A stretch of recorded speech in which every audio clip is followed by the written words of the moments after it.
बच्चों, आप सभी लोगों का ग्लोबल ITI यूट्यूब चैनल में स्वागत है। अगर आप चैनल पे नए हैं तो चैनल को लाइक, सब्सक्राइब एंड शेयर करना ना भूलें।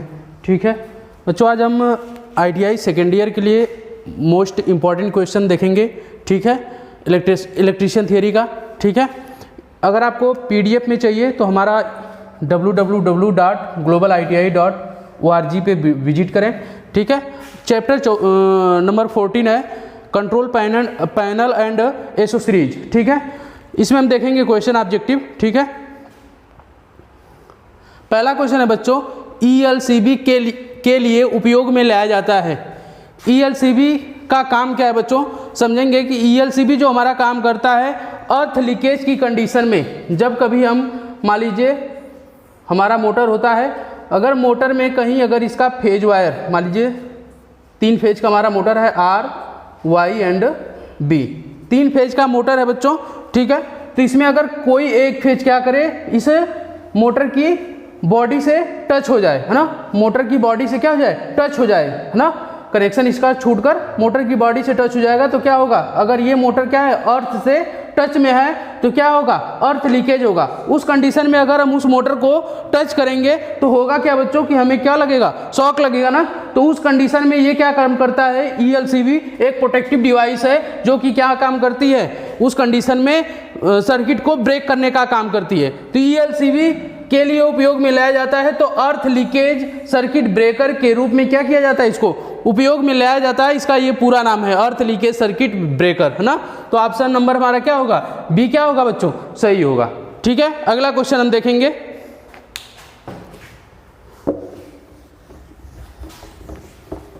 अगला क्वेश्चन देखेंगे बच्चों, क्या है, EMCB का अर्थ बताइए ना। EMCB का अर्थ मतलब पूछ रहा है इसका पूरा नाम, है ना।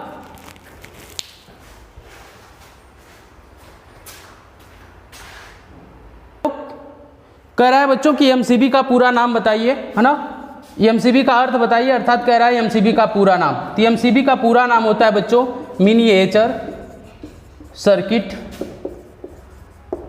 क्या होता है, ब्रेकर होता है। तो EMCB का पूरा नाम क्या है बच्चों, मिनिएचर सर्किट ब्रेकर। तो यहाँ ऑप्शन कौन सा सही होगा बच्चों, ऑप्शन नंबर हमारा बी सही होगा बच्चों। ठीक है, अगला क्वेश्चन देखेंगे बच्चों।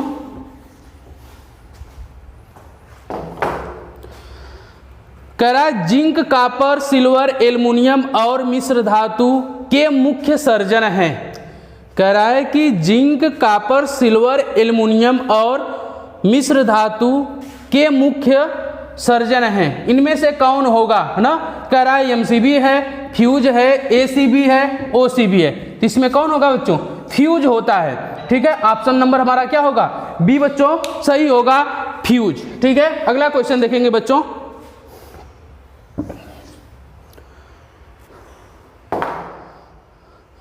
न्यूनतम थ्रेशोल्ड वोल्टेज कहलाती है, कौन सी वोल्टेज न्यूनतम थ्रेशोल्ड वोल्टेज कहलाएगी।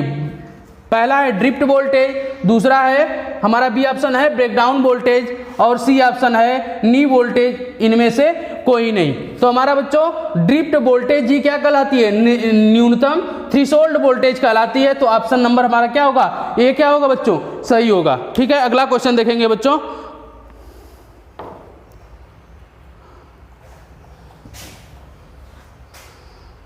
कह रहा है लीकेज खराबी के केस में निम्न वोल्टेज सर्किट को सुरक्षा देने के लिए डिवाइस का उपयोग किया जाता है।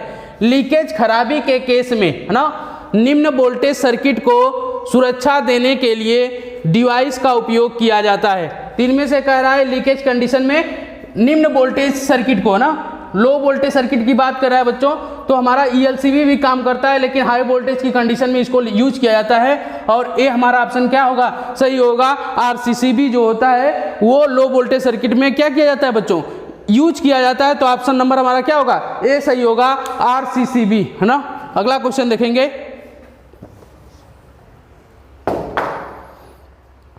कह रहा है वायरिंग के रख रखाव का आवश्यक लाभ क्या है ना।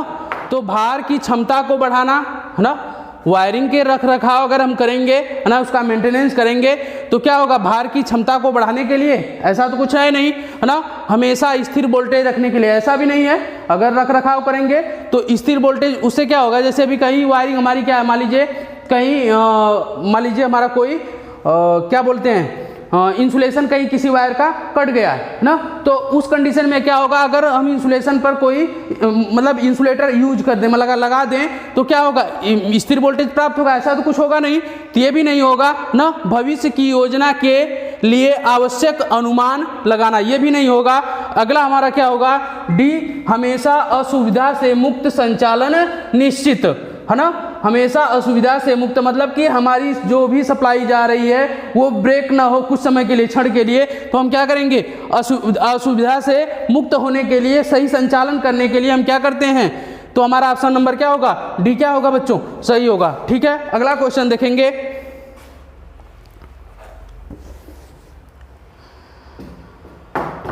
कह रहा है कि कौन से प्रकार के रिले का संचालन एसी या डीसी आपूर्ति से किया जा सकता है। बोला इनमें से कौन सी रिले है जिनका उपयोग हम क्या करेंगे, एसी और डीसी दोनों से हम कर सकते हैं ना, दोनों आपूर्ति से हम उपयोग में ला सकते हैं। तो पहला ऑप्शन दिया है फेरिड रिले, दूसरा हमारा है इंपल्स रिले, तीसरा हमारा क्या है ड्राई रीड रिले, और चौथा ऑप्शन क्या है लैंचिंग रिले। तो हमारा जो बी ऑप्शन है बच्चों, इसका उपयोग हम एसी और डीसी दोनों में यूज करते हैं। तो ऑप्शन नंबर क्या होगा बच्चों, बी हमारा क्या होगा, सही होगा। अगला क्वेश्चन देखेंगे बच्चों। ठीक है,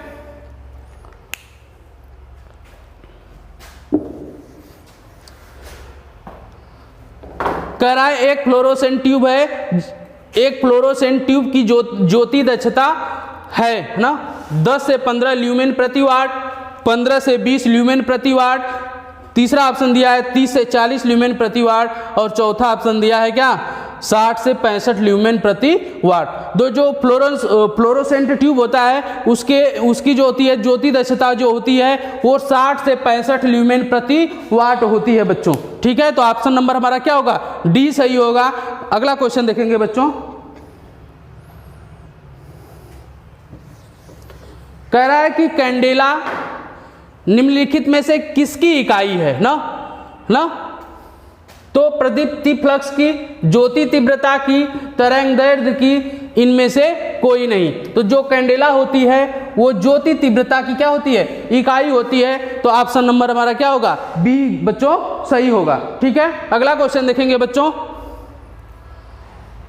कह रहा है सॉलिड एंगल की इकाई होती है, सॉलिड एंगल की इकाई होती है, निम्न में से कौन सी सॉलिड एंगल की इकाई होती है। पहला ऑप्शन दिया है सॉलिड एंगल, दूसरा दिया है रेडियन, तीसरा दिया है स्टेरेडियन, और चौथा दिया है क्या बच्चों, कैंडेला। तो निम्न में से मतलब सॉलिड एंगल की इकाई कौन सी है, तो हमारा क्या है स्टेरेडियन जो है सॉलिड एंगल की इकाई होती है। तो ऑप्शन नंबर हमारा क्या होगा बच्चों, सी क्या होगा, सही होगा। अगला क्वेश्चन देखेंगे बच्चों। इस क्वेश्चन को हम लोगों ने कल भी पढ़ा था। कार्बन आर्क लैंपों का आमतौर पे में उपयोग किया जाता है, घरेलू प्रकाश में नहीं करते हैं, स्ट्रीट लाइट में भी यूज नहीं करते हैं। ठीक है, फोटोग्राफी में भी यूज नहीं करते हैं। तो ऑप्शन नंबर क्या होगा हमारा, सी क्या होगा बच्चों, सही है। सिनेमा प्रोजेक्टर के रूप में हम क्या करते हैं, कार्बन आर्क लैंप का यूज करते हैं। तो ऑप्शन नंबर हमारा क्या होगा, सी सही होगा। अगला क्वेश्चन देखेंगे बच्चों।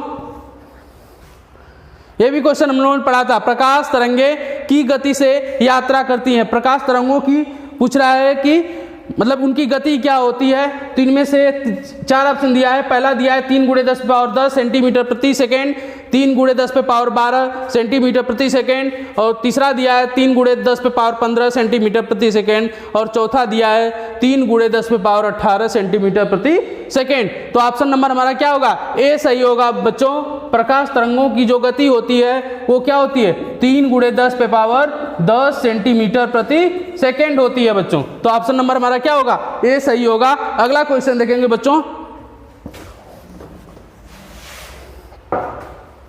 अगला दिया है बच्चों, प्रदीप्ति स्रोत की विकिरण क्षमता पर निर्भर करती है ना।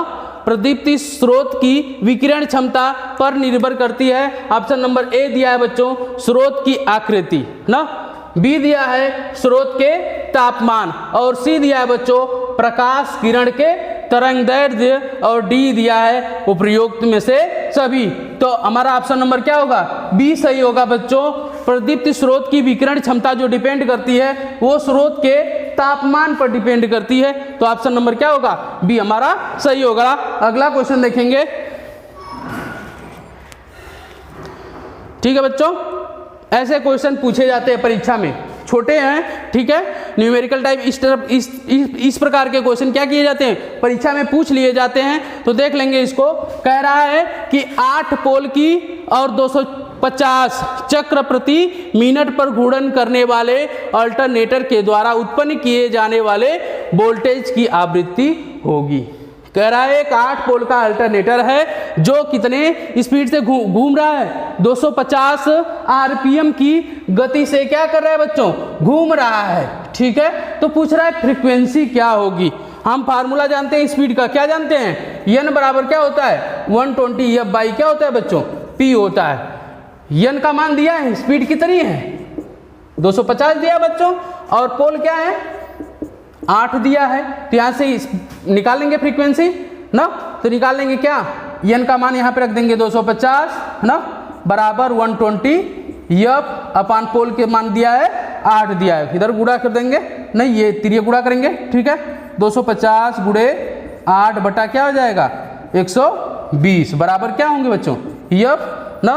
तो यहाँ से कितना हो जाएगा 250 कितना हो जाएगा 2000 हो जाएगा ना। तो यहाँ से हो जाएगा 2000 बटा 120 हो जाएगा, एफ हो जाएगा 0 0 से कैंसल ना, यहाँ भाग दे देंगे 200 में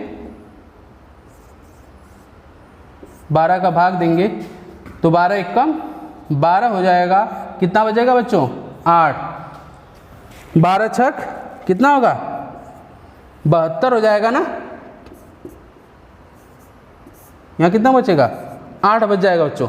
तो क्या होगा 16 सही कितना हो जाएगा 8 बटा 12 हो जाएगा ना। तो यहाँ से क्या हो जाएगा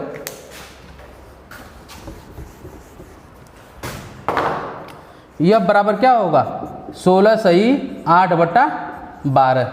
4 से इसको काट दें, ऑप्शन में देख रहे हैं ना 60 हर्ट दिया है, 50 हर्ट और 25 हर्ट और दिया 16 सही 2 बटा 3 हर्ट ना।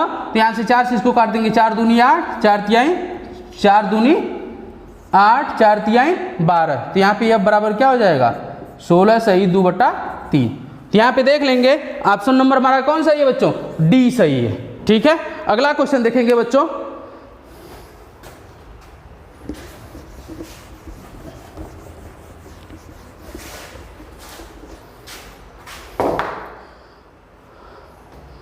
कह रहा है एक अल्टरनेटर का पावर फैक्टर पर निर्भर करता है, किस पर डिपेंड करेगा अल्टरनेटर का पावर फैक्टर। पहला दिया है भार, दूसरा दिया है रोटर की गति है ना, तीसरा दिया है कोर हानि, चौथा दिया है आर्मेचर हानि। तो जो हमारा अल्टरनेटर होता है उसका पावर फैक्टर लोड पे डिपेंड करता है। तो यहाँ पे लोड पे डिपेंड करेगा, तो ऑप्शन नंबर हमारा क्या होगा बच्चों, ए क्या होगा सही होगा। अगला क्वेश्चन देखेंगे।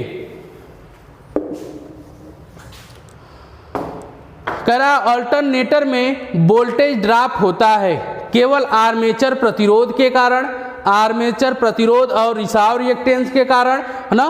कह रहा अल्टरनेटर में वोल्टेज ड्रॉप होता है ना। पहला दिया है केवल आर्मेचर प्रतिरोध के कारण, दूसरा दिया आर्मेचर प्रतिरोध और रिसाव रिएक्टेंस के कारण, तीसरा दिया है आर्मेचर प्रतिरोध, रिसाव रिएक्टेंस और आर्मेचर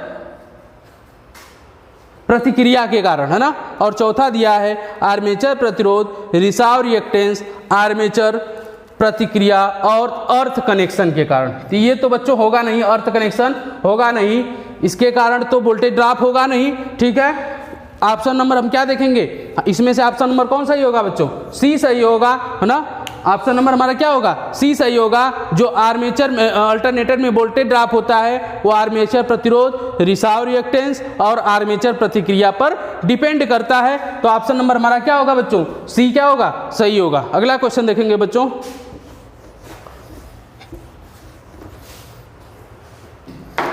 कह रहा है एक 3 फेज अल्टरनेटर क्लॉकवाइज रोटेशन के लिए इसके 3 आउटपुट वोल्टेज के लिए आर वाइज फेज क्रम होता है। अब यदि अल्टरनेटर को एंटी क्लॉकवाइज घुमाया जाए तो फेज क्रम होगा। कह रहा है कि हमारा कोई अल्टरनेटर है जिसको हम क्या कर रहे हैं, क्लॉकवाइज डायरेक्शन में उसके रोटर को हम क्या कर रहे हैं, घुमा रहे हैं, है ना। क्लॉकवाइज डायरेक्शन में हम क्या कर रहे हैं, घुमा रहे हैं, तो हमारा जो फेज प्राप्त हो रहा है आर वाई और बी प्राप्त हो रहा है।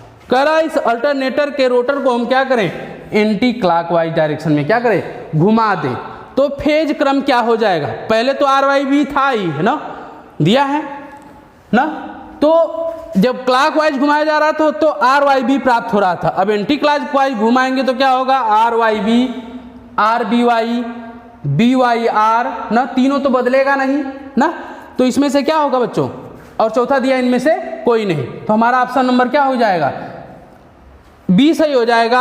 आर बी वाई केवल एक फेज क्या होंगे, आपस में चेंज हो जाएंगे, तो इनमें से क्या होगा, आर बी वाई होगा ना, ऑप्शन नंबर हमारा क्या होगा, बी सही होगा। ठीक है, अगला क्वेश्चन देखेंगे।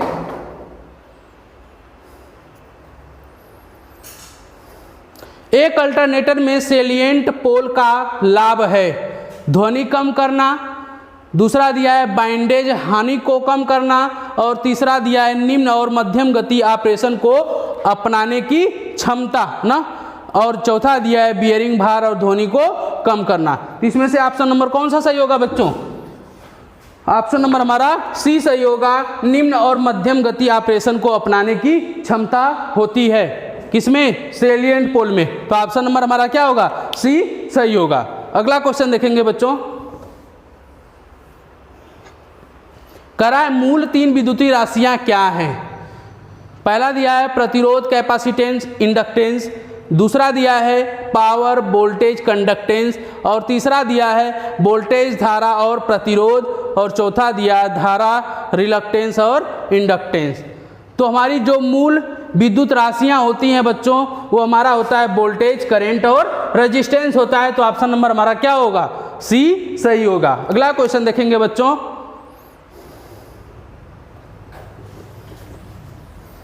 ये क्वेश्चन अगले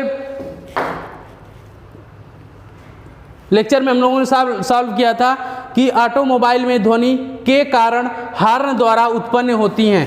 किसके कारण, हॉर्न में क्या उत्पन्न होती है, ध्वनि उत्पन्न होती है, तो लिखा है चुंबक रोधी के कारण, वाइब्रेटिंग डायफ्राम के कारण, और सी दिया है मूविंग कॉइल के कारण, और चौथा दिया है क्या, ऑसिलेटिंग कॉइल के कारण। तो हमारा वाइब्रेटिंग डायफ्राम के कारण हॉर्न में क्या उत्पन्न होती है, ध्वनि उत्पन्न होती है, तो ऑप्शन नंबर हमारा क्या होगा, बी बच्चों सही होगा। अगला क्वेश्चन देखेंगे बच्चों।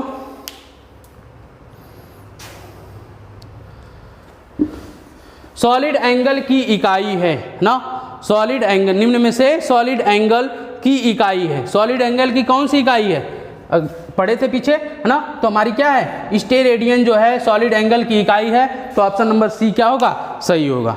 ठीक है,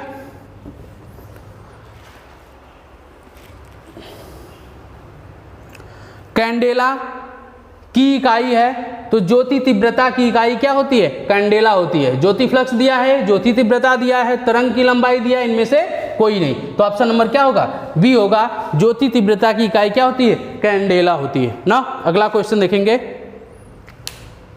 प्रदीप्ति फ्लक्स की इकाई है ना, दिया है प्रदीप्ति फ्लक्स की इकाई है, स्टेरेडियन दिया है, कैंडेला दिया है, ल्यूमन दिया है, और लक्स दिया है बच्चों, है ना। तो प्रदीप्ति फ्लक्स की इकाई जो होती है बच्चों क्या होती है, ल्यूमन होती है ना, ल्यूमन होती है। ठीक है, तो ऑप्शन नंबर क्या होगा, सी हमारा सही होगा। अगला क्वेश्चन देखेंगे। फ्यूज की रेटिंग हमेशा में दिखाई जाती है, वोल्ट में कहीं तो फ्यूज की रेटिंग होती नहीं है, एम्पियर वोल्ट में भी नहीं होती है, एम्पियर घंटा में नहीं होती है, होती किस में, एम्पियर होती, एम्पियर में व्यक्त की जाती है फ्यूज की रेटिंग, तो ऑप्शन नंबर क्या होगा, बी हमारा सही होगा ना। अगला क्वेश्चन देखेंगे बच्चों।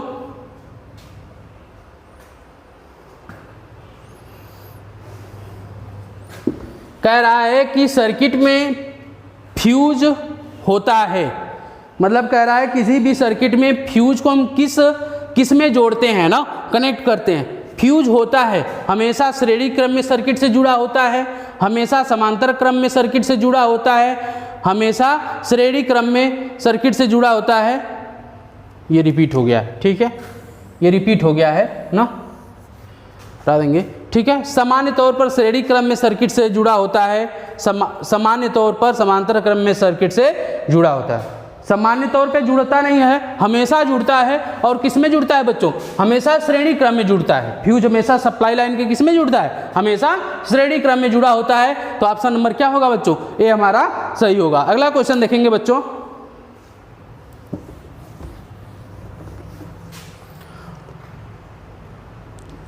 ओम की इकाई है, प्रतिरोध की इकाई है, इंडक्टिव रिएक्टेंस और कैपेसिटेंस रिएक्टेंस, है ना, उपयुक्त सभी। कह रहा है ओम निम्न में से किसकी इकाई है ना, तो इंडक्टिव रिएक्टेंस की भी इकाई क्या होती है? क्योंकि ये भी क्या है, एक तरह से प्रतिरोध ही है, ठीक है। कैपेसिटिव रिएक्टेंस ना, तो सबकी इकाई क्या है? ओम होती है। तो निम्न में से इसमें से कौन सा सही होगा? तो इसमें से क्या होगा? उपयुक्त सभी हो जाएगा। ऑप्शन नंबर डी क्या होगा? सब क्या करते हैं? एज ए रेजिस्टेंस की तरह बिहेव करेंगे ना, रेजिस्टेंस तो करता ही है, ठीक है, धारा को रोकने का काम, ये भी वही काम करता है, ये भी। तो इनमें से कौन सा होगा? सभी होंगे, है ना। तो क्या होगा? ओम की इकाई क्या है? उपयुक्त सभी है, ठीक है। अगला क्वेश्चन देखेंगे, कह रहा है एलईडी द्वारा उत्सर्जित प्रकाश रंग पर निर्भर करता है। कह रहा है एलईडी द्वारा उत्सर्जित प्रकाश का रंग निम्न में से किस पर निर्भर करता है, किस पर डिपेंड करता है? तो इसके फॉरवर्ड बाइस पर, इसके रिवर्स बाइस पर, फॉरवर्ड धारा पर, अर्धचालक पदार्थ पर। तो बच्चों जो एलईडी द्वारा उत्सर्जित प्रकाश का रंग होता है अर्धचालक पदार्थ पर या सेमीकंडक्टर मटेरियल पर डिपेंड करता है। तो ऑप्शन नंबर हमारा क्या होगा? डी सही होगा, ठीक है बच्चों। बस आज के लिए इतना ही, ठीक है। अगली क्लास में हम फिर पढ़ेंगे।